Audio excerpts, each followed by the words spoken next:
Hello, my name is Kristen Bolden, and I'd like to welcome you to The Other Side of History. Now, in our last talk, we talked on Cardinal Wolsey and his fall. In this talk, I would like to talk on Thomas Cromwell and his rise to power. So, in our last talk, we left off with Cardinal Wolsey being ordered to leave his palace. And Wolsey, he was guilty of infringement of the laws of the kingdom. He had monopolized the church's revenues, and many families had been ruined to satisfy the cardinal's avarice. Treaties were concluded with foreign powers without the king's order, and his exactions had impoverished England. There had been a list of some 44 grievances that had been presented to the king.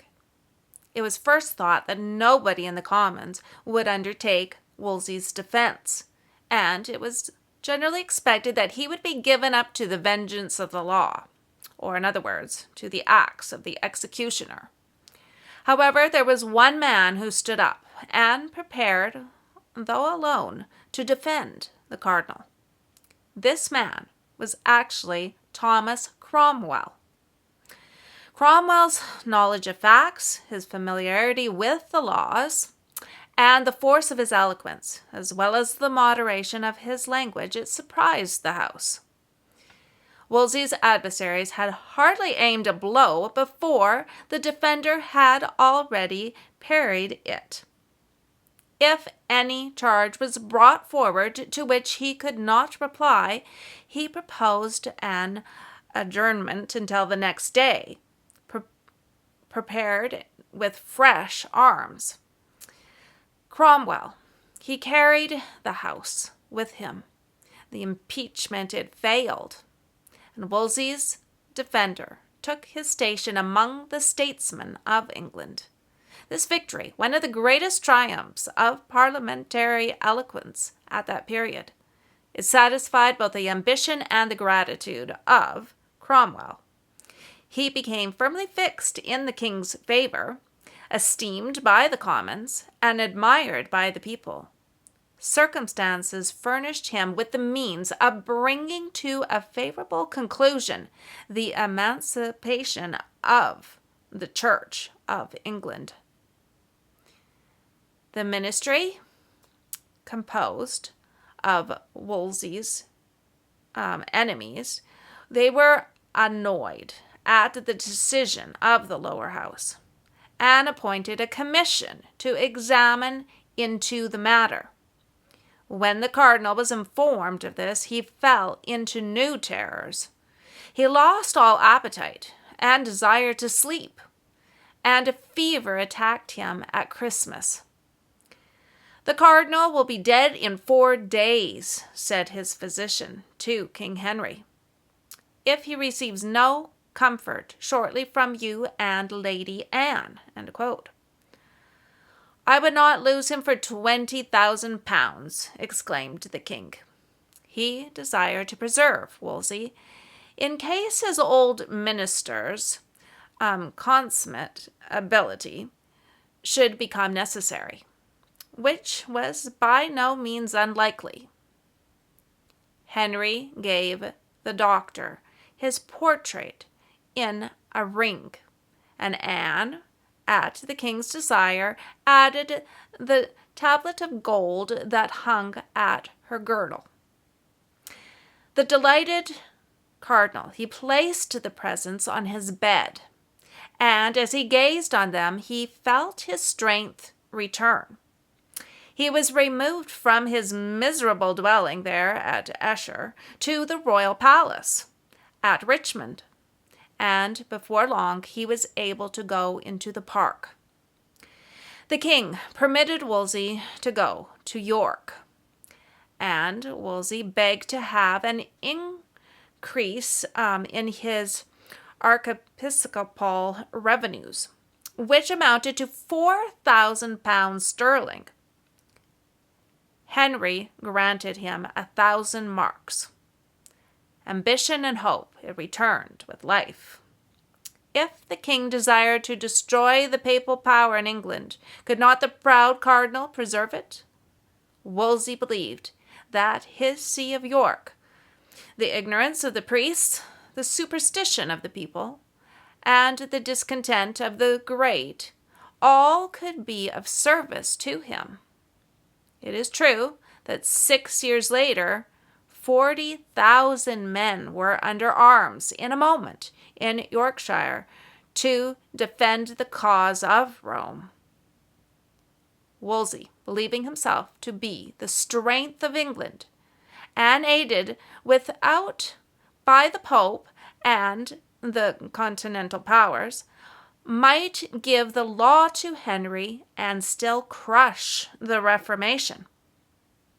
Wolsey, this haughtiest of men, kept an open table, distributed bounteous alms at his gate, said mass in the village churches, went and dined with the neighboring gentry, gave splendid entertainments, and wrote to several princes imploring their help.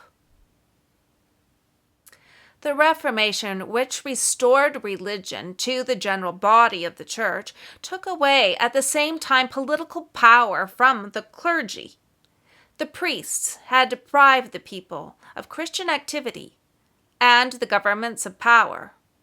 The gospel restored to both what the priests had usurped.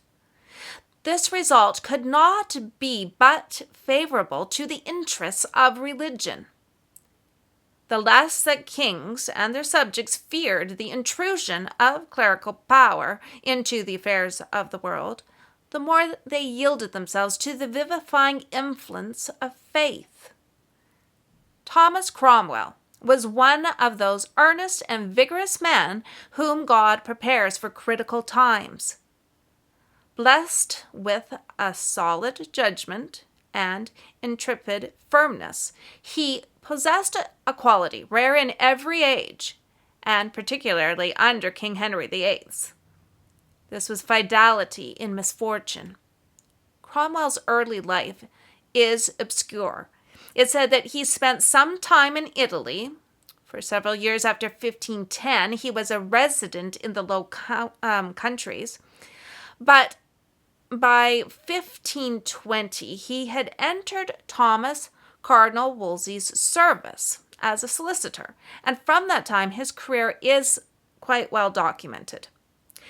When Cardinal Wolsey fell into disgrace in 1529, Cromwell he joined Parliament, where his remarkable ability attracted the notice of King Henry. He worked his way up in the royal favor and entered Henry's service in 1530.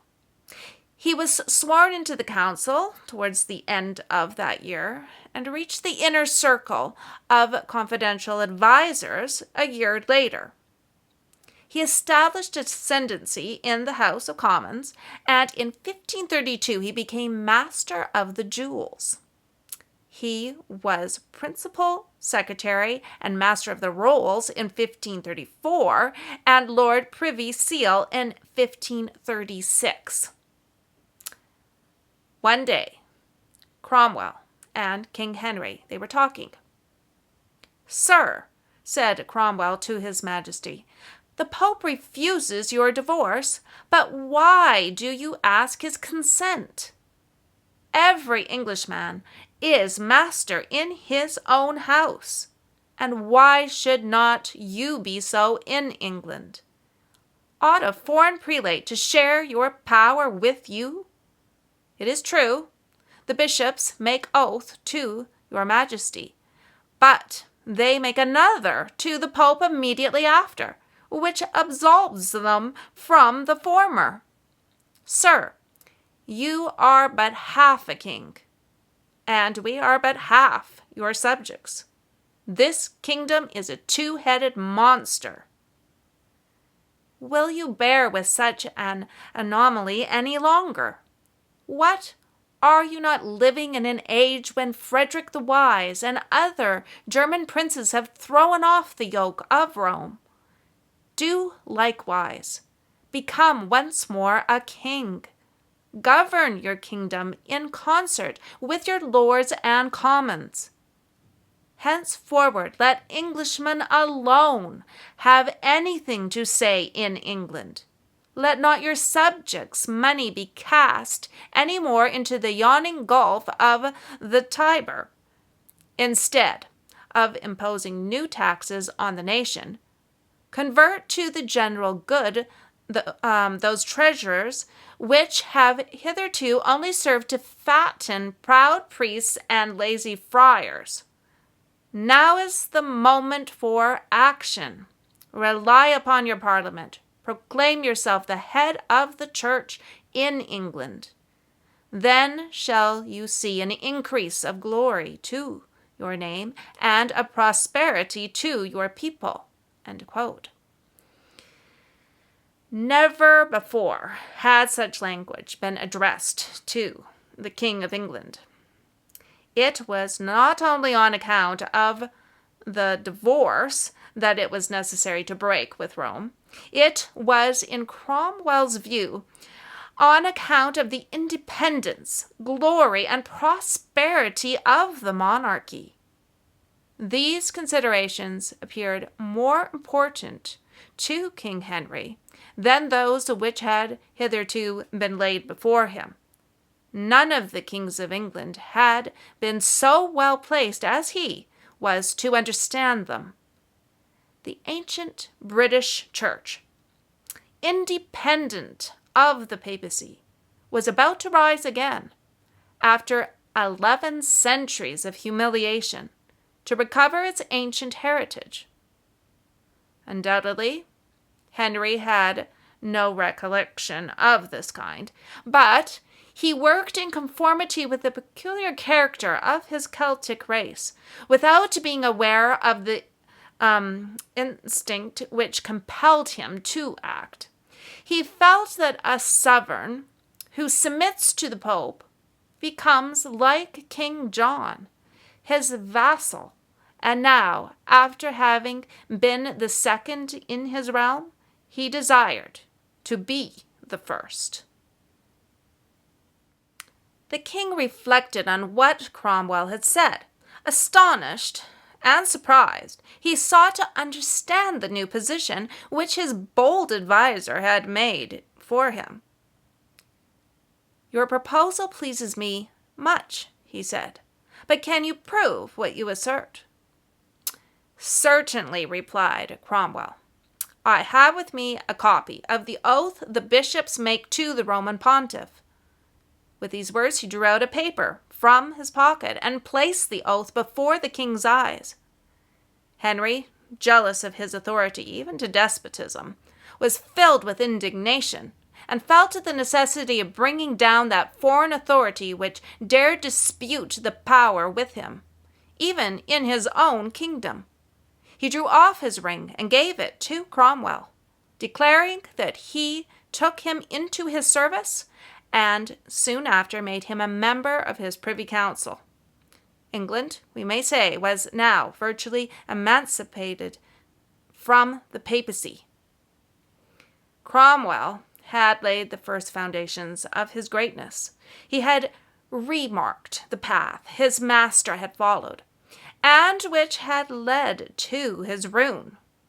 Complicity with the Pope, and he hoped to succeed by following the contrary course, namely by opposing the papacy.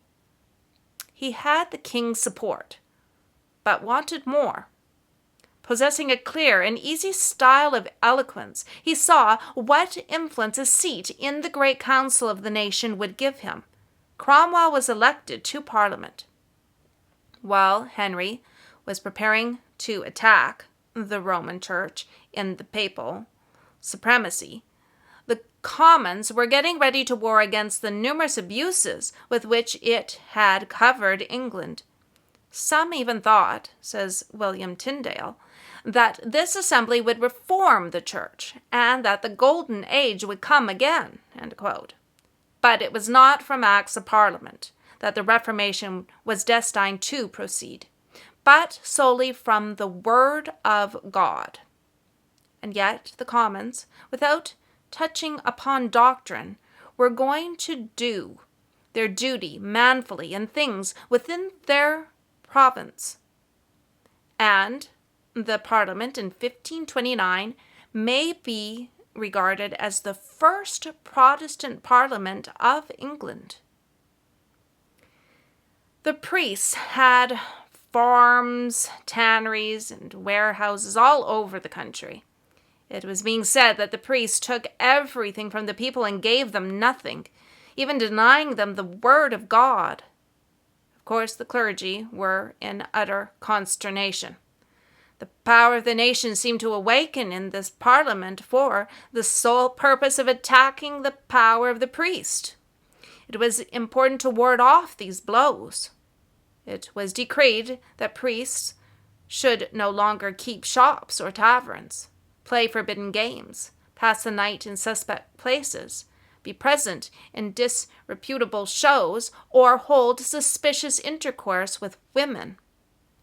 However, these measures did not satisfy the commons. One alarmed papal bishop said, "The destruction of the church is aimed at, and if the church falls, the glory of the kingdom will perish. Lutheranism is making great progress amongst us, and the savage cry that has already echoed in Bohemia, 'Down with the church,' is now uttered in the commons. How does that come about? Solely from want of faith. My Lord, save your country, save the church." End quote. Complaint was taken to the king over these accusations. "We are accused of being without faith and of being almost as bad as the Turks. We demand an apology for such offensive language." End quote. This is what they told the king. The bishop pretended that he only meant to speak of the Bohemians. A royal bill was passed that every dispensation coming from Rome, which might be contrary to the statutes, was to be strictly forbidden.